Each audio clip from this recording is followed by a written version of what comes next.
We invite our UKG students Lina Faithlin, Jershran John, Maria Faustina to present an engaging Tamil story that will entertain and inspire you all. அனைவருக்கும் வணக்கம்.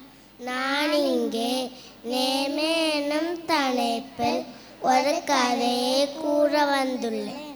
ஒரு நாள் மாலை நேரம் ராமனும் மாதவனும் வீட்டிற்கு சென்று கொண்டிருந்தனர்.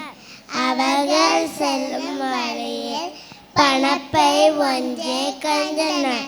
ராமன் ஓடி சென்று பணப்பையை எடுத்தான். மாதவன் அதை திறந்து பார்த்தான்.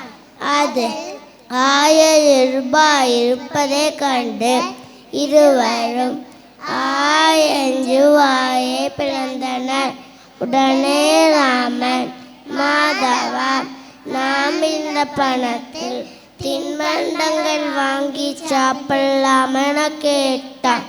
மாதவனுக்கு அச்செயல் தவறானது தோன்றியது. ராமா, இப்பையே தொடுத்தால் பாவம் இல்லையா? அவள் இதை தேடி கொண்டு வருவார்.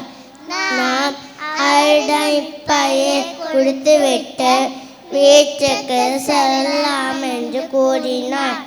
அப்போது ஒரு முதியவர் அப்பையை தேடி கொண்டு வந்தார். நான் அப்பையை அவரிடம் கொடுத்தனர். முதியவர் இருவரின் நேர்மையை பாராட்டி நன்றி கூறினார். நிதி என்பது பிறர் பொருளுக்கு ஆசைப்படக்கூடாது. நேர்மையாக வாழ வேண்டும். நன்றி.